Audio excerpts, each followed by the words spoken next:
ایک عورت کا حضرت علی رضی اللہ تعالیٰ عنہ سے سوال۔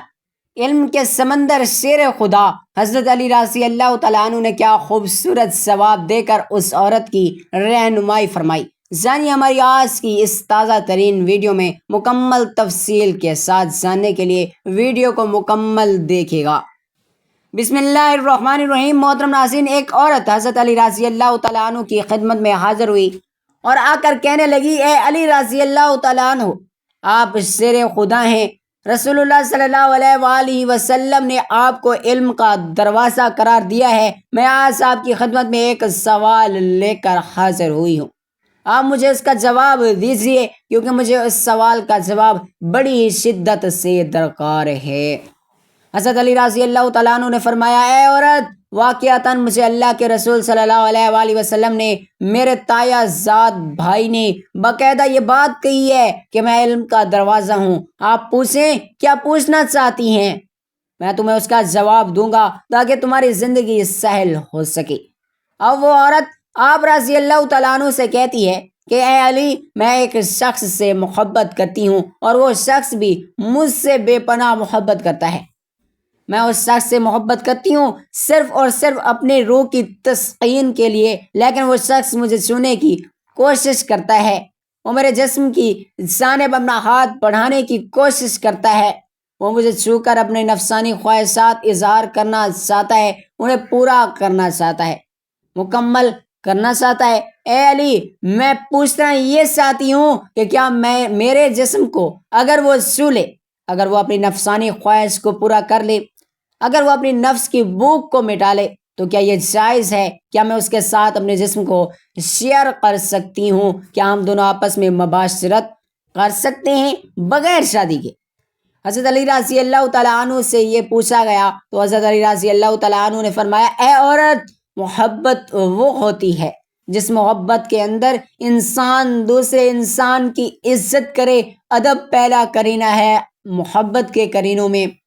اگر کوئی کسی سے محبت کرتا ہے تو وہ سب سے پہلے اس کی عزت کرتا ہے۔ اگر وہ شخص تمہاری واقعتاً عزت کرے تو اس کا مطلب یہ ہے کہ وہ تم سے سچی محبت کرتا ہے، لیکن وہ تمہارے جسم کو چھونا چاہتا ہے اور تم سے اپنی جسمانی اور تمہاری جسمانی خواہشات کو پورا کرنا چاہتا ہے، تو اس کا مطلب یہ ہوا کہ یہ خالصاً مفادات کا رشتہ ہے، جس میں محبت کا دور دور تک کوئی نام و نشان موجود نہیں ہے۔ لہٰذا اگر تمہیں یہ لگتا ہے کہ یہ محبت ہے تو تم غلط ہو، یہ محبت نہیں ہے، بلکہ یہ تو سراسر اپنی ہوس کو مٹانے کا ایک طریقہ کار ہے۔ محترم ناظرین، اصل محبت کا تعلق انسان کی زندگی کے اس لمحے سے ہوتا ہے، اس لمحے میں اسے یہ احساس ہو جائے کہ کوئی شخص مجھ سے پیار کرتا ہے، اور اس چیز کو سوچتے ہوئے اس کا دل و دماغ روشن ہو جائے اور وہ مزید کسی چیز کی دنیا سے توقع نہ کرتا ہو، کیونکہ وہ چاہے کہ بھائی میں زندگی میں جو چیز چاہتا تھا وہ مجھے مکمل طور پر دستیاب ہو چکی ہے، اور اب میری زندگی کی انتہائی سہل اور آسان ہو گئی ہے۔ اب آپ کو آج کی اس ویڈیو میں زنا کے بارے میں بھی بتایا جائے گا کہ اس کے بارے میں اسلامی ارشادات ہیں کیا۔ شادی سے پہلے اگر بیوی نے زنا کیا اور اس کے شوہر کو شادی کے بعد اپنی بیوی کے زنا کے بارے میں معلوم ہو جائے تو وہ شوہر کو کیا کرنا چاہیے؟ ناظرین، سوال کے سیکشن میں ہم لوگ منتقل کر رہے ہیں اس کا فتویٰ۔ وہ کچھ یوں بیان کیا جاتا ہے کہ ایک آدمی نے بازاری عورت سے شادی کر لی۔ شادی سے پہلے وہ مرد اس عورت سے ناجائز تعلقات قائم کرتا رہا، اور اب انہوں نے شادی کر لی ہے۔ قاری صاحب کہتے ہیں کہ جسے زنا کیا جائے اس سے نکاح نہیں ہو سکتا۔ قاری صاحب کی یہ بات درست ہے، واقعی ایسا نکاح حرام ہے۔ اللہ تعالیٰ فرماتے ہیں سورۃ النور میں، وہ حرام کیا گیا اوپر ایمانداروں کے انسانیت اور زانی یا مشرک کے ساتھ نکاح مومنوں پر حرام ہے۔ حافظ ابن تیم رحمۃ اللہ علیہ فرماتے ہیں اس مقام پر زانی کا اس میں اشارہ سے زنا مراد لینا ضعیف اور کمزور ہے۔ نیز نکاح کے سلسلے میں اللہ تعالیٰ کا فرمان، وہ پاک دامن ہو، نہ اعلانیہ زنا کرنے والی، نہ چھپے یاروں والی، نہ پکڑنے والوں میں سے، نہ چھپے دوست، اس دوست کی دلیل ہیں۔ نکاح منعقد ہونے کے لیے مرد اور عورت دونوں کا عفیف اور پاک دامن ہونا ضروری ہے۔ محترم ناظرین، اگر عورت مرد زنا کر لے تو کیا ان دونوں کا آپس میں نکاح جائز ہوگا؟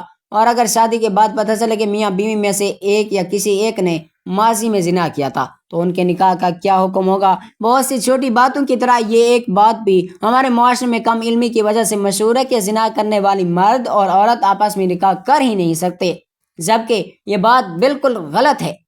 بلا شبہ یہ غلط ترین گناہ عظیم ہے، مگر ان کو نکاح سے روکنا درست نہیں، بلکہ میں سمجھتا ہوں کہ اگر کسی سے یہ جرم ہو جاتا ہے تو ان کو آپس میں ہی نکاح کرنا چاہیے تاکہ ان کے معاملات آپس میں ہی رہیں، اور ان کا نکاح بالکل جائز ہے اور ہو سکتا ہے، مگر شرط یہ ہے کہ وہ نکاح سے پہلے سچے دل سے توبہ کر کے۔ تفصیل کچھ اس طرح سے ہے۔ زانیہ عورت یا زانیہ مرد کا نکاح اس وقت تک صحیح نہیں ہوتا جب تک کہ وہ توبہ نہ کر لے، اور اگر عورت یا مرد توبہ نہیں کرتا تو ان کا نکاح صحیح نہیں ہوگا۔ یہ اشارہ عقد نکاح کی طرف سے ہے، یعنی یہ جانتے ہوئے کہ فلاں عورت بدکار ہے اور غیر ہے، اس سے نکاح کرنا مومن مردوں کے لیے حرام ہے۔ اسی طرح اپنی پاک دامن بیٹی کو کسی بدکار شخص کے نکاح میں دینا جو اس کے قابل نہ ہو، مومنوں کے لیے حرام ہے۔ گندی عورتیں گندے مردوں کے لیے ہیں اور گندے مرد گندی عورتوں کے لیے ہیں، اور پاک عورتیں پاک مردوں کے لیے اور پاک مرد پاک عورتوں کے لیے ہیں۔ اللہ تعالیٰ نے دوسرے مقام پر بھی مردوں اور عورتوں کے نکاح کے لیے دونوں کے پاک دامن ہونے کی اور بدکاری نہ ہونے کی شرط لگائی ہے، اور مومن عورتوں میں سے پاک دامن عورتیں اور ان لوگوں کی پاک دامن عورتیں جنہیں تم سے پہلے کتاب دی گئی، جب تم انہیں ان کی مہر دے دو اس حالت میں کہ تم قید نکاح میں لانے والے ہو، بدکاری کرنے والے نہیں ہو، اور نہ چھپی آشنائیں بنانے والے۔ شان نزول میں مروی ہے، حدیث رسول اللہ صلی اللہ علیہ وآلہ وسلم سے بھی ثابت ہوتا ہے کہ بدکار عورت یا بدکار مرد سے جو تائب نہ ہو نکاح حرام ہے۔ عبداللہ بن عمر رضی اللہ تعالیٰ عنہ بیان کرتے ہیں کہ آدمی جسے مرثد بن ابی مرثد کہا جاتا تھا مکہ سے قیدی اٹھا کر مدینہ لایا کرتا تھا، اور مکہ میں ایک بدکار عورت تھی جسے اناد کہا جاتا تھا، اور اس کی دوستی منصب ابی مرثد سے تھی۔ مرثد ابی مرثد نے مکہ میں ایک قیدی آدمی سے وعدہ کیا تھا کہ وہ اسے اٹھا کر لے جائے گا۔ اس کا بیان ہے کہ میں مکہ میں آیا اور میں نے چاندنی رات میں مکہ کی ایک دیوار کے سائے میں تھا کہ اناد آئی، اس نے دیوار کے ساتھ میرے سائے کا حولہ دیکھا۔ جب وہ میرے پاس پہنچی تو اس نے مجھے پہچان لیا اور کہنے لگی مرثد ہو؟ میں نے کہا ہاں جی مرثد ہوں۔ کہنے لگی مرحبا، آؤ ہمارے پاس رات گزارو۔ میں نے کہا اناد، اللہ نے زنا حرام قرار دیا ہے۔ اس نے آواز دی خیموں والو، یہ وہ آدمی ہے جو تمہارے آدمی اٹھا لے جاتا ہے۔ چنانچہ 8 آدمی میرے پیچھے لگ گئے اور میں مکہ کے ایک پہاڑ خندمہ میں چلنے لگا حتیٰ کہ اس کی ایک رات تک پہنچ گیا۔ اس میں داخل ہو گیا اور وہ لوگ آئے حتیٰ کہ میرے سر پر آ کر کھڑے ہوئے اور انہوں نے پیشاب کیا تو ان کا پیشاب بھی میرے سر پر گرا، مگر اللہ تعالیٰ نے انہیں مجھ سے اندھا کر دیا تھا۔ پھر وہ واپس چلے گئے۔ میں بھی دوبارہ اپنے ساتھی کے ساتھ آیا اور اسے اٹھایا، اور آدمی بھاری تھا یہاں تک کہ میں اسے اصغر تک لے آیا، یعنی مکہ سے باہر جہاں اصغر گھاس تھی۔ اس کی بھاری بھیڑ کھولی اور اسے اس طرح لے کر چلا کہ میں اسے اٹھاتا تھا اور وہ مجھے تھکا دیتا تھا، حتیٰ کہ میں مدینہ پہنچ گیا تو میں رسول اللہ صلی اللہ علیہ وآلہ وسلم کے پاس آیا۔ رسول اللہ صلی اللہ علیہ وآلہ وسلم، میں اس سے نکاح کر لوں؟ میں نے تو 7 مرتبہ یہ بات کہی۔ پہلے تو رسول اللہ صلی اللہ علیہ وآلہ وسلم خاموش رہے، مجھے کوئی جواب نہیں دیا۔ پھر رسول اللہ صلی اللہ علیہ وآلہ وسلم نے فرمایا کسی زانیہ یا مشرکہ سے، اور جو زانیہ یا مشرکہ ہے اس سے نکاح نہیں کرنا، مگر جو زانی ہے یا مشرک ہے اس لیے تو اس سے نکاح بالکل بھی مت کرو۔ سنن ابو داؤد کی شرح المعبود میں لکھا ہے۔ اس حدیث میں دلیل ہے کہ کسی بھی شخص کے لیے ایسی عورت سے نکاح کرنا جائز نہیں جس سے زنا اظہار ہو چکا ہو، اور یہ مومنون پر حرام کر دیا گیا ہے۔ زانی مرد اور زانیہ عورت سے نکاح حرام ہونے کی یہ واضح دلیل ہے۔ جب تک کہ وہ توبہ نہیں کرتے اس سے نکاح حرام ہے، اور اس طرح زانی مرد سے بھی جب تک کہ وہ توبہ نہ کرے نکاح کرنا جائز نہیں۔ لیکن اگر زانی مرد یا زانیہ عورت زنا کے بعد سچی توبہ کر لے اور اپنے گناہ پر شرمندہ ہو تو ان کا آپس میں بھی نکاح جائز ہے، اور کسی اور کے ساتھ نکاح بھی جائز ہے۔ جیسے کہ کوئی مشرکہ مرد یا عورت توبہ کر کے مسلمان ہو جائے تو ان کے لیے نکاح جائز ہے۔ مکمل جس نے توبہ کی اور ایمان لے آیا اور عمل کیا نیک، یہ لوگ ہیں جن کی برائیاں اللہ نیکیوں میں بدل دے گا، اور اللہ ہمیشہ بے حد بخشنے والا نہایت رحم کرنے والا ہے۔ دعا ہے کہ اللہ تعالیٰ میرا سنانا اور آپ کا سننا اپنی پاک بارگاہ الہی میں قبول و منظور فرمائے۔ تمام دوستوں سے گزارش ہے کہ اللہ تعالیٰ کے 99 ناموں میں سے کوئی ایک نام کمنٹ سیکشن میں ضرور لکھیں۔ اللہ تعالیٰ عمل کرنے کی توفیق عطا فرمائے۔ اور ہمارا سب کا خاتمہ ایمان پر فرمائے، آمین ثم آمین یا رب العالمین۔